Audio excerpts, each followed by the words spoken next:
This is how you cross over from Israel to Gaza. And right now we're in no man's land. Prime Minister, do you now regret when once asked what your favourite joke was, you replied, Nick Clegg? And Deputy Prime Minister, what do you think of that? Mr. Trump, why should you be president? What makes you fit for the role? Is it just one big ego trip? Thank you very much. People aren't sure they can trust what you say. You say things and then it turns out that they're not quite what you say. My name's Andy Bell and I've been a journalist for over 30 years with the BBC, Sky and ITN. In this podcast series, How Did We Get Here?, I provide context and background to a big story in the news by talking to someone with real insight.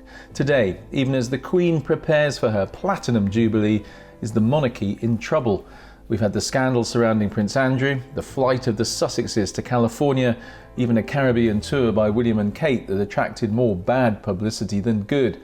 I've been talking to one of the most experienced royal observers, Robert Hardman. He's covered the royal family for the Daily Telegraph and the Daily Mail. He's made TV documentaries about them, and he's the author of several books. The latest, Queen of Our Times, just published by Macmillan. I began by asking him if this Jubilee year was shaping up to be a pivotal moment for the monarchy. Robert Hardman, first of all, massive year for the royal family, Platinum Jubilee. This has never happened before. But do you think, for other reasons, this is a really pivotal moment for our royal family? I think there's always a tendency to regard the whatever royal crisis at any one time as sort of incredibly historic and pivotal and grave. I think, there are noises off at the moment that are certainly of concern at the palace, but they're not anything like as serious as some of the previous crises during the Queen's reign, and she's as popular herself, as immensely popular as she's ever been. And I think the Jubilee, it will be unlike all the other Jubilees. It has to be, because, as you say, we've never been here before. This is uncharted territory, 70 years. She's, well into her 10th decade, so she can't do anything like the number of things that she was doing even 10 years ago at her Diamond Jubilee. But in a sense, that doesn't matter. I mean, it's essentially a time for the nation to just sort of focus on her and her achievements and to sort of say thank you, and she will say thank you in return. And really none of the current, as I say, noises off are going to detract from that. Well, we'll come back to the noises off, but I do want to ask you, how much of the current stability, support for the institution of the monarchy, though, relies on the current monarch? Well, every reign is different. Every monarch does things differently. She's going to be an incredibly tough act to follow. But if you're the head of a dynastic institution, the main imperative is to hand it on in as good condition as you can to the next generation. You ask anyone who runs a family business about that. And in that regard, I think she can be said to have done a very good job. She's the only monarch, apart from Queen Victoria, who has been in the position of being able to look 3 reigns into the future. There's that rather charming picture of her with Prince Charles, with Prince William and with Prince George. And, that's a clear line of succession. And beyond, no one's got a crystal ball. Who knows what sort of challenges are coming down the track. It's going to be a tough one for a future King Charles, to have to fill these extraordinary shoes. But, in the same way that she's been the longest lived, longest reigning monarch we've ever had, he's been the longest serving heir to the throne we've ever had. And I think he's got very well-formed, well-developed ideas of what he wants to do. But I think very correctly, he doesn't sort of air these. He never talks about. People are always saying, what's he going to do? To which he won't say, for the very simple reason it's very discourteous and not appropriate. It's a very odd situation. It must be the only sort of family business or dynastic institution, really, where you can't sort of forward plan. You can't do a handover. This is the British monarchy does not operate like the European monarchies, where there is a precedent for monarchs to sort of hang up their crowns, as it were, and pass over to the next generation when they feel like it. That happened back in 2013, 2014. You had a spate of monarchies, of the Queen's fellow monarchs, just deciding, well, that's it, folks, I'm passing this one on, I've had enough. And the King of Spain, the King of the Belgians, the Queen of Holland, they all handed on. And that's just not the British way. It's partly because our coronations are a religious affair, whereas they're civic affairs usually in other countries. And the Queen took her coronation oath, and it's a sort of till death do us part kind of oath, and she's going to stick to it. So, it's why, in a sense, there is that element of uncertainty, because, as I say, you can't plan these things in the way that you plan other handovers. But I do think that, Prince Charles has a very strong track record as a sort of civic society figure. He's very well plugged in to all aspects of the sort of machinery of state. And I think it will be, it'll be a relatively smooth transition, but, let's hope it's a long way down the track. At the moment, I think there's probably too much speculation on this, and maybe we're just sort of taking our eye off the Jubilee ball, if you like, because the Jubilee is all about a head of state who's very much still absolutely, in charge and enjoying the job. You talked earlier about noises off. I think a lot of people might say it's been a bit more than noises off. I mean, whether you talk about Andrew or Harry and Meghan. I mean, you've got a long experience, if I can put it like that, of watching sort of tribulations over the years. How bad do you think that has been over the last sort of year or so in terms of the cumulative effect of various different aspects of the royal family attracting negative press to the monarchy? Yeah, I know they're significant. I'm not minimising the impact, and it's really over the last couple of years that we've had, first of all, sort of Megxit, if you like, on top of this sort of ongoing saga of the Duke of York.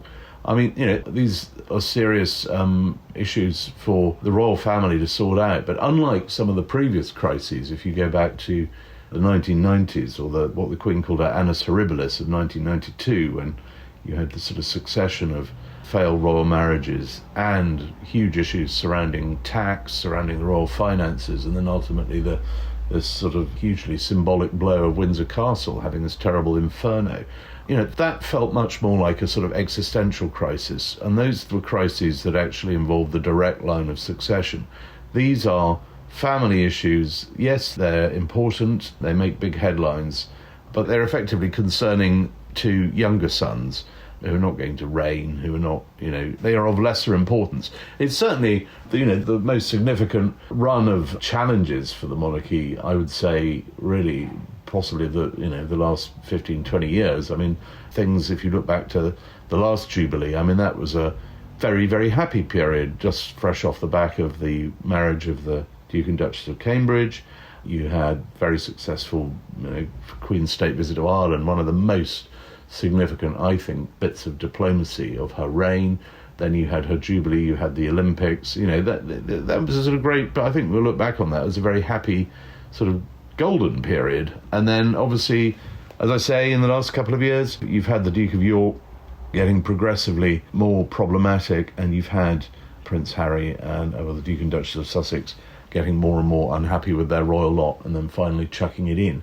Yes, those have been issues, but they're family issues. They don't threaten the main purpose of the institution. I mean, they may be embarrassing for the institution, but they're not a direct threat to it. And then, of course, in the middle of all that, now, I suppose it's receding, but you've had the extraordinary saga of COVID. And I think COVID, in a strange way, was a major challenge for the monarchy, because there's an institution that thrives on public engagement, on being out and about and meeting people, and that clearly wasn't possible during the pandemic. And yet the Queen particularly, and the rest of the sort of senior members of the family, have actually been a real asset to the country during that, in terms of reassurance, morale boosting, recognising the efforts of all the various organisations involved. So yeah, it's been a tough time, but I think overall, you will see this summer with the outpouring of affection for the Queen that this is an institution that is still in robust health. I mean, you talk about some of these issues being damaging to the family rather than the institution, but obviously they are bound up together. I mean, do you see a situation where if the family is more and more criticised, and we're expecting a book from Harry where I think a number of people are expecting him to, put the boot into the family, if you like, doesn't that start to impact on people's view of the institution as well? Yeah, I mean, like I say, it's problematic. It's a challenge for the institution, but it's essentially, it's a sort of, there are no grave constitutional implications here. These are family matters, but we don't know what's going to be in Prince Harry's book. We don't know how the family are going to respond, but these are ongoing issues that still don't affect the underlying affection that people have for this institution. I mean, it was interesting, I found, during the 90s when I was back. I was a royal correspondent at the time, and there was a lot of talk about the end of the monarchy. Someone wrote a book called Elizabeth the Last, because of all these seismic challenges that were coming down the track, and these were of a different order of magnitude compared to the prospect of Prince Harry's memoir, if you can have a memoir before the age of 40. But, these were much, much more serious issues.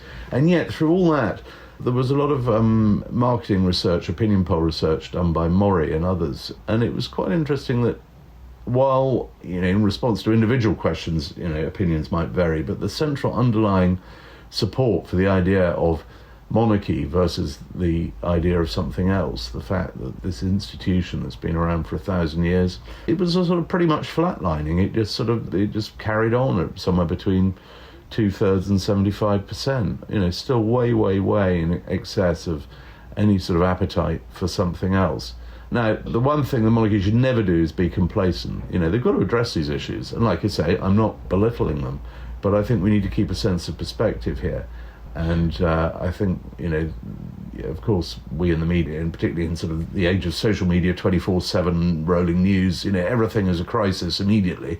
But then things pass. I mean, I just think back to, what at the time people were talking about the gravest existential crisis ever to face the monarchy since the Glorious Revolution was the prorogation crisis. I mean, now you have to remind people what that was. It was only 3 years ago. When Boris Johnson prorogued Parliament, and then the Supreme Court said we have to remind our listeners, what we're talking about. But at the time, I mean, God, there were demonstrations around Parliament. There were black placards accusing the Queen of being complicit in a plot against the Constitution. That seemed like a huge deal then, and I suspect in a few years' time we'll look back on the saga of Prince Andrew or the Megxit or whatever, and it'll be a story, but it won't. I don't suspect it'll be sort of resonating and echoing through the ages. For a number of people, the kind of future, obviously Charles is going to be the next king, but for a number of people, the Cambridges kind of represent the future of the royal family, and they've been certainly popular. What do you make of what happened with the Jamaica tour? Because they don't normally put a foot wrong, but this one seems to have gone a bit wrong, and we gather that William at the end of it had a kind of meeting about how to do, with a sort of blueprint for the monarchy, supposedly. Tell me what you think about all of that episode. Yeah, well, as you say, I think the Cambridges are very popular, and obviously they are a sort of longer term. They represent, the future of the monarchy to the younger generation, and that's extremely important. And, that is something that in recent years we've seen the Duke of Cambridge sort of move on from what one might call the sort of apprentice phase to very much a sort of frontline executive royal phase. And the trip to the Caribbean, did hit various problems. And, I mean, not least, I think part of it was probably that his office, his team at Kensington Palace, they're quite a young team, and no one's really done sort of big royal tours for a couple of years because of the pandemic. And I think, maybe they were blindsided by events. I do think that they would have benefited from maybe having a bit more input from older, wiser, old Foreign Office hand, or somebody who perhaps had more of an eye on the political dimensions to the tour, because very early on, before they'd arrived, there was a row in Belize. It was quite a small, minor row about a remote area of the country they were visiting. And this was a part of the country that was involved in a land dispute, and it was a land dispute that involves the Crown. And suddenly you had local people, by no means all of them, but some of them saying, we don't want these royals here, and we don't want them landing their helicopter on our playing field. And that sort of blew up out of nowhere. And the first rule of a royal visit is you go where you're invited, and you don't go where you're not wanted. Isn't there something more profound going on, though, with that kind of tour, which is this may have worked maybe with Her Majesty, 10, 20 years ago, but there's a whole new atmosphere now. There's a whole new way of looking at this. And, is the royal family adapting fast enough to it? The monarchy adapting? What I was going to say is, and I've done something, certainly over 80 royal tours over the years, and they tend to get a narrative very early on. And once a tour has a narrative, that narrative kind of sticks. So this one had a narrative of trouble early on, and that sort of carried on. But there's no question that the whole tour should have been better prepared for the whole issue of sort of imperial legacy, colonial legacy, and that was going to surface as an issue. I think anyone could have predicted that. I'm sure they knew that, particularly in Jamaica, where the Prime Minister, Andrew Holness, had campaigned very vocally on A, the issue of Republican status, and B, on the need of some sort of reparations. I think everybody should have known that was coming, but nobody knew he was going to sort of suddenly launch into that polemic as the Duke and Duchess arrived for their courtesy meeting. That should have been known about, planned in advance. I thought that was a glitch. But yeah, tours have to evolve. I mean, they always have done. They've had to change. But again, everybody sort of, there was lots of noise on social media because those shots of William and Kate shaking hands through a fence and people saying, oh my God, this is sort of outdated colonial stuff, which I just thought, frankly, was ludicrous because, you talk to anyone who's actually there, they were doing the polite thing. This crowd had gathered behind this fence and was screaming, William, Kate, come over here. And they were just being nice and went over to say hi. And then after that, actually went behind this sort of demonised fence that everyone's got fixated about, and actually got mobbed by the crowd. But what it shows is, there is a different tone on these tours now. I mean, and they are adapting. I mean, when I started, the idea of a royal visitor not wearing a suit and tie at events would be unthinkable. And then you had the Cambridges in sort of casual clothes, you had underwater shots. I mean, you had a lot of different modern touches, but also what you had on this one is you had a major political / constitutional undercurrent, and I don't think that had been sort of fully addressed. I think the fact that Barbados adopted Republican status last autumn, I mean, it was clearly going to be an issue, and you've got the entire Black Lives Matter movement in the States is very much resonates around the Caribbean. But I mean, ultimately, what can the Cambridges do about that? A lot of this is basically straightforward political stuff, and they can't get into politics. Some of it is historical. They can address that. William did address that in his speech. But I think also there's an element of, the media, me included, and everyone, back here in Britain watching this and getting very irated about particular issues when actually on the ground it's a very different story. I've seen that over the years on royal tours where the tour as covered, as reported back in the UK is very different from the tour on the ground. Isn't there an extra dimension now, which is a whole new generation growing up in this country that is very much more aware of imperial legacy, slavery, which is now wrapping the royal family and the monarchy into that argument, discussion, which is frankly something that didn't have to be contended with 10 years ago by the monarchy. Is that a new growing danger for the monarchy, do you think? Yes, it is. It certainly is. I wouldn't dispute that. I mean, the idea, the whole notion of identity politics, if you want to call it that, some people talk about the culture wars. I mean, these are issues that were not around particularly. I mean, they were sort of starting to percolate through maybe 10 years ago, but certainly not 20 years ago. But you have to stand back, and I don't think this point has been made particularly well. I think the fact that the level of confusion we see about the Commonwealth, the realms, the role of the crown, and also people muddling up imperial era, colonial era, slavery, it's a very complicated territory. And I think, for example, a lot of people think that the royals, they rule or reign over the Commonwealth. I mean, they don't. Most of the Commonwealth, it's 54 nations. There were only 8 when the Queen came to the throne. There are now 54. And of those, the large majority are republics. They're not places that the royals have any standing at all.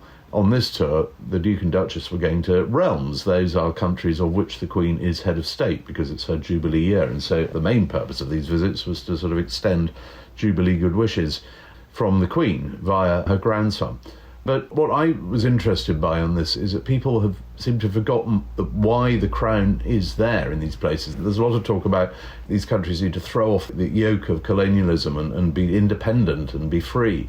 I mean, in the case of Jamaica is and has been as independent and free as Britain, Canada, Australia, New Zealand, all the other realms, since the day it became an independent autonomous democracy in August 1962. And it's been free and perfectly able to have a president if it wanted one. But as it happened, when it got independence, it said, no thanks, we want the Queen, we want the monarchy, we want the crown, because the crown provides stability, it provides levels of protection against overmighty and corrupt politicians that are, always a threat, particularly in a new young country. So it was their choice.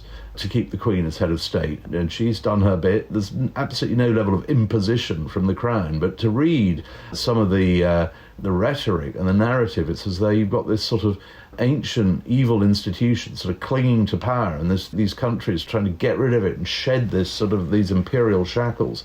And I think it's a very damaging narrative, and I don't think it's been fully explained. People seem to still be under the impression that the monarchy is in some way throwing its weight around in the Caribbean. I mean, it's absolutely the case that they invited the Queen to be their head of state. She's done that, and it's always been her line and the sort of palace line that it's entirely up to the people in these countries. And if they want to change their constitutional position and adopt a president, that's absolutely fine, as long as it's done democratically. Is it a problem for the royal family if countries opt no longer to be in the Commonwealth, or if the Queen, who is currently the head of the Commonwealth, if her successor Charles is not the head of the Commonwealth, does that not also become something that just weakens the institution of the monarchy a bit?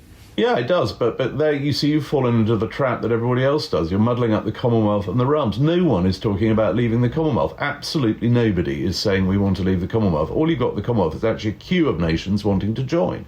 As I say, most of the Commonwealth are republics anyway.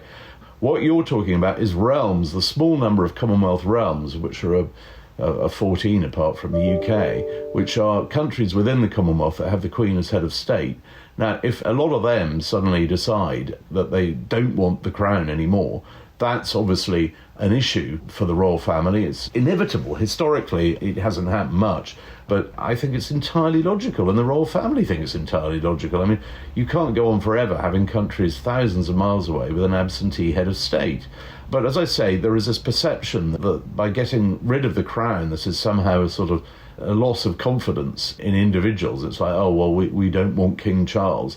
It's not. I mean, it's just evolution. It's how countries move on. So, I mean, in Barbados, the Prime Minister of Barbados, who's a Republican, Mia Mottley, she wanted to make her country a republic, but she has huge faith in Prince Charles as head of the Commonwealth. When the Commonwealth last met, all 54 nations agreed unanimously that Prince Charles should be the next head of the Commonwealth. So, again, that's not an issue. People talk about, Prince Charles' future as head of the Commonwealth is in doubt. It's not. It's been agreed already. It's not a hereditary position. However, they've asked him to do it because they know that with the single exception of his mother, no one actually knows the Commonwealth better than he does. So you've got all these issues being muddled up. I think there is a misunderstanding, and it's a sort of very quirky institution, the Commonwealth. People do keep sort of getting these things muddled up, and I'm not surprised, but I just think before everyone says, it's curtains, let's realise that it isn't. We're told that William came back after the Caribbean tour, had a bit of a meeting, said he wants to get beyond the never complain, never explain philosophy of the royal family. How much do we know about that? And, is that a pointer to something significant going on in terms of how he thinks the monarchy should operate in the future? Obviously, his father's going to be king before he is, but presumably they're talking about this kind of stuff. Yeah, I mean, it shows a different approach, and that was pretty clear with this statement that we weren't expecting, that suddenly arrived late on Saturday evening as the couple were preparing to leave the Caribbean. It was a fairly measured statement. It was sort of saying, look, we're effectively saying, look, we're just trying to do our bit, and we're trying to serve, and we're not here telling people what to do. We're here to learn. But I think what Prince William was saying was, he does intend to do things slightly differently. So, like every monarch, successive monarchs, they all do things differently. There is no rule book. They kind of find their way. They develop their own style. And I think in his case, there will be more rebuttal, if you like. Whether it's always a good idea, that's debatable. But that's the way he wants to do it, and he will find his way. Final question. We wish her all the best and a long life, but a lot of what we've been talking about hinges on whether the monarchy can survive this extraordinarily popular and long-lived monarch that we have now. What do you think? Yes, I mean, it's been around for 1,000 years. It's been through a lot worse. It's been through civil wars. It's been through abdications. And I think, you're subscribing to what I would call the sort of declinist narrative, that there's a sort of inevitable path towards eventual extinction. Just saying, will it survive? I mean, it's not a question of survival. I mean, it's the settled will of the people that it's by far and away the most popular public institution.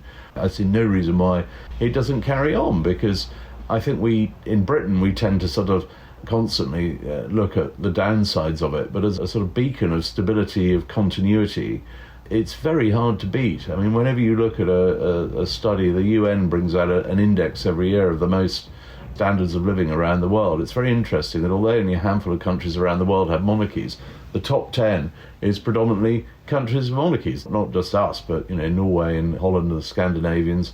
There is this idea that somehow it's an outdated mode of government, but it's served us very well. Most people like it, and most people will see no need to change it. And I think you've only got to look at the periodic votes on this over the years. I mean, who'd have thought Australia back in 1999? Everyone predicted they were going to get rid of the crown, but actually people, they can see the advantages of this system, and particularly in Britain, I don't see any serious prospect for change in my lifetime. Robert Hardman, thanks very much for sharing all your experience and insight with us. Thanks very much. Thank you.